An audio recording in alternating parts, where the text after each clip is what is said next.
Bienvenue à toutes et à tous, on est lundi, c'est le dernier jour du salon et on reçoit dès ce matin un invité qui a la pêche et ça fait plaisir. Mais si, oui, François Roca. Si. Bah oui, il est un peu tôt mais ça va. C'est vrai, bon, illustrateur de renom, 20 ans que ça dure et vraiment bravo. 25. C'est pas possible. 25. Ah bah dites donc, presque l'âge de King Kong. À peu près. King Kong, le dernier livre que vous signez avec Fred Bernard, conteur hors pair. Un très très bel ouvrage, comme très souvent c'est de beaux objets et on vous en remercie. Merci. Ça doit être vertigineux de croquer King Kong parce que vous avez grandi avec King Kong. Oui. Comme nous tous, comme plein de générations, vu qu'il y a des films qui sortent régulièrement. Donc croquer King Kong, est-ce que ça met pas un peu plus de pression ? Oui, parce qu'en fait, c'est un personnage mythique. Il y a eu de nombreux films, même récemment, le dernier King Kong Skull Island.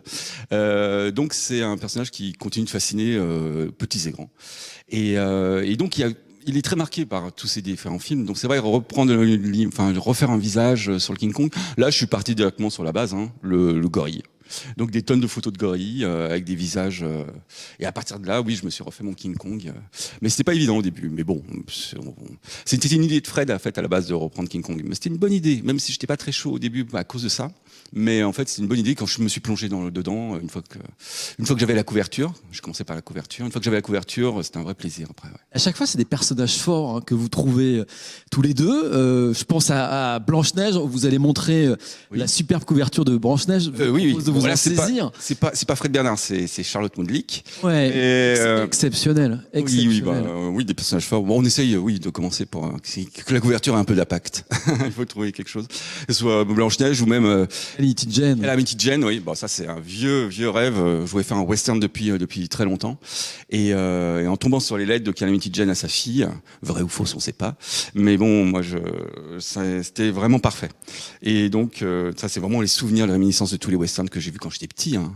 Même King Kong, je me rappelle moi, le King Kong qui m'a beaucoup marqué le plus, en fait, c'est pas le King Kong l'original, enfin le premier, même s'il est génial. C'est le deuxième qui est sorti dans les années 70. Avec Jessica Lange. Et qui m'a procuré une vraie forte émotion, quoi.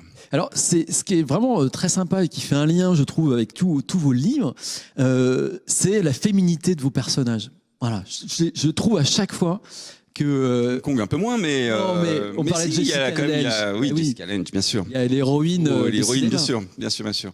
Même si dans King Kong, par exemple, j'ai pris plus de plaisir à dessiner le gros singe que la jeune fille, ce qui n'est pas le cas d'habitude. Mais je me suis complètement identifié au King Kong, quoi. C'est ça, en fait. Alors, on va parler quand même de votre travail parce qu'en fait, vous peignez. Oui, c'est pourquoi la peinture alors? J'ai commencé par ça, en fait. J'ai commencé par ça, la peinture, et en fait, c'est devenu une passion. Je me suis vite rendu compte qu'en fait, que ce qui me plaisait, ou là où j'étais le plus à l'aise, en fait, c'était à la peinture. C'était pas le dessin, en fait.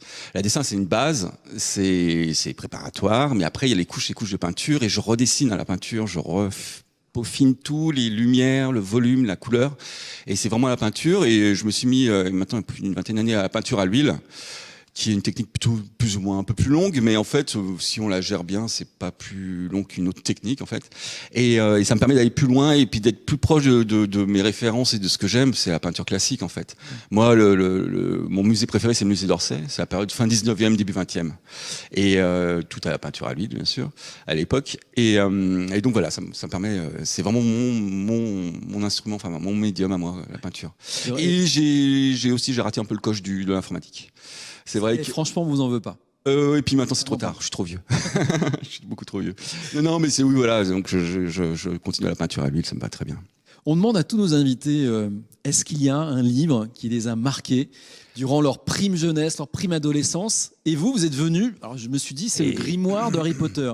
Oui. Donc, alors, à la base, normalement, je suis là, j'ai aucune idée sur quand on me demande ça, mais j'ai trouvé, mes films l'ont ressorti il y a pas longtemps, j'avais un peu oublié, ce livre. Alors, ce livre qui est dans ma famille, parce qu'il a appartenu à mon grand-père depuis 1924, Et donc ce livre, c'est L'écho du Noël. C'est une production Bayard. Et donc L'écho du Noël. Et en fait, c'était Les premiers livres de jeunesse, quoi. c'est même pas, il y a même pas de nom sur le. Voilà, c'est vraiment. Ça, c'est dans son jus. Hein. C'est l'almanach, c'est Voilà. le recueil de tous ça sortait tous les dimanches. Et ouais. Tous les dimanches, et donc L'écho du Noël. Et donc ça, c'est la couverture. Enfin, c'était de la semaine. Et donc voilà. Et en fait, j'ai un souvenir très précis de ce livre parce qu'en fait, ma mère nous lisait à mon frère et moi quand j'étais petit, pendant qu'on déjeunait, je sais pas pourquoi, pour qu'on digère bien peut-être.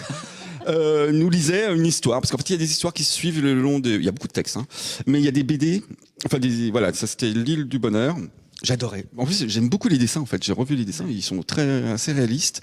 Bon, il y a beaucoup de textes, donc ça prenait beaucoup de temps, mais ça nous calmait, puis on mangeait, puis j'ai un souvenir comme ça de ce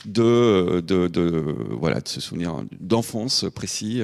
Première émotion. Oui. Et Puis des histoires qui sont très datées de l'époque, hein, bien sûr, mais on n'écrirait plus des choses comme ça maintenant. Mais bon, ouais, ça, voilà, c'est vraiment.